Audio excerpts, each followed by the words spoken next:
Alright, I'm on hole number 8 of the Glenmonarch 9-hole cup. I'm in Friday's qualifying round. I'm working to qualify today, but I am still practicing shots. Now this shot this hole right here, I will tell you, the way the wind's blowing this way, which works good for me because I usually I prefer to hit to this side. And I prefer to hit to this side because my typical short iron is a Hornet, and this is a very makeable shot with your Hornet.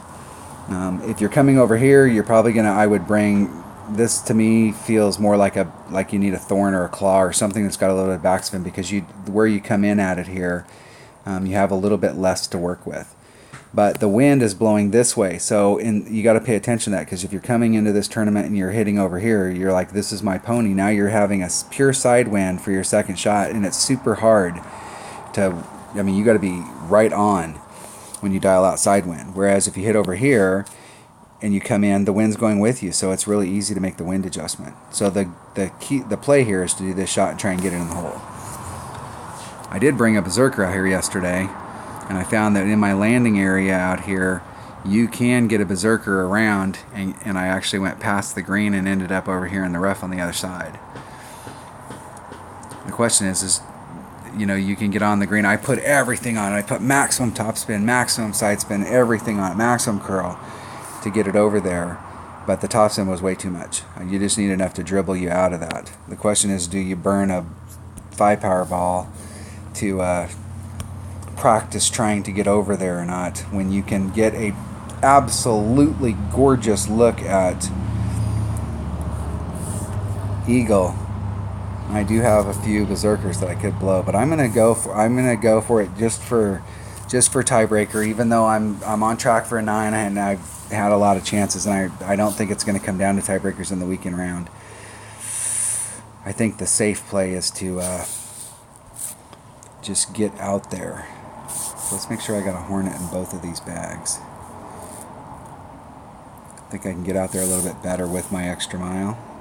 And I'm going to bring a big ball here. Once again, I'm not bringing a big ball because of the drive. I'm bringing a big ball to put me more into my short iron range, more into my minimum club. This is like hole number 1. You can get this done with a white ball. But the second shot, you're going to be more in your minimum club. And the more you can get into your minimum club, the more accurate that short iron is going to be. You really have to know your short iron numbers for whatever short iron you're using.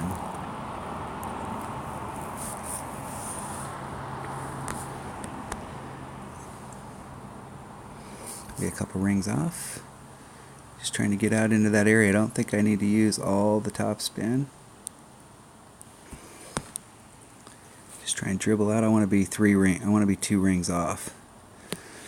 So it's 2.8. That's about a 2-ring pull, or about a 1.5-ring pull. Put just a little teeny bit of side or curl on it, just to make sure it goes to the right. Hitting it perfect. Now what I need to do is hit this next shot perfect and give myself a great look at going in the hole. And that's about as much as you can get on that side. Now that Titan did not really help me on that drive. I only used a little bit of topspin. I left a ton of club on the table, so obviously you do not have to bring a big power ball. I'm bringing a big power ball because this next shot I'm hoping to be in minimum club. So if I'm in minimum club, I'm at my short iron hits 1.1, 1.9, 2.2. If I'm in my wedge, in this account it hits about 1.7, 1.8, somewhere in that neighborhood. It's like 1.75. I'm hoping to be in the 2.2, and what it's going to boil down to here is perfect. If I hit this perfect, I have a serious shot of this going in the hole. If I don't make the same mistake I made on hole number 1. Let's see where I'm at in my club. Right at minimum. That's exactly what I'm talking about. So if I would have brought a lower power ball, I would have been more towards mid, and my club is a lot more accurate here.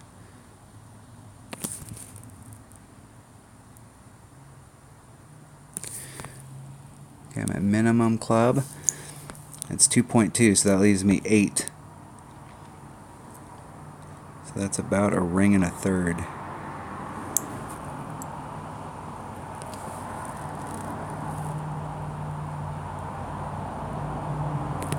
Hit it great to the right, and it'll go great to the right.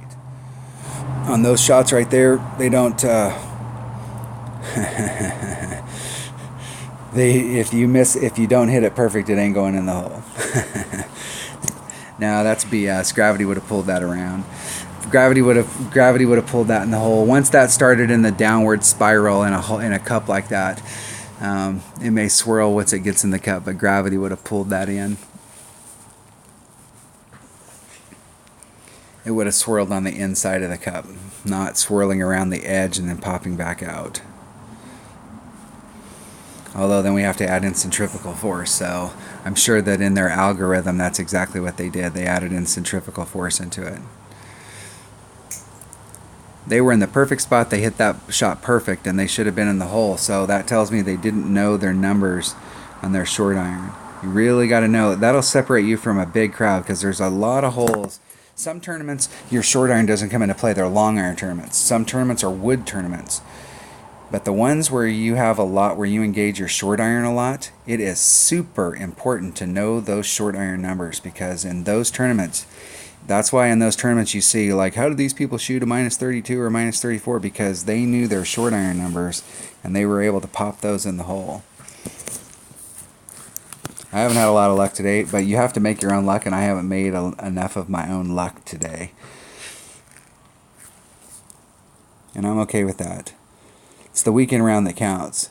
So you don't win tournaments by popping off a monster score in an opening round. You win tournaments by, or in a qualifying round, you win tournaments by popping off a monster score in the weekend round. All right, that was hole number 8 of the Glenmonarch 9-hole cup.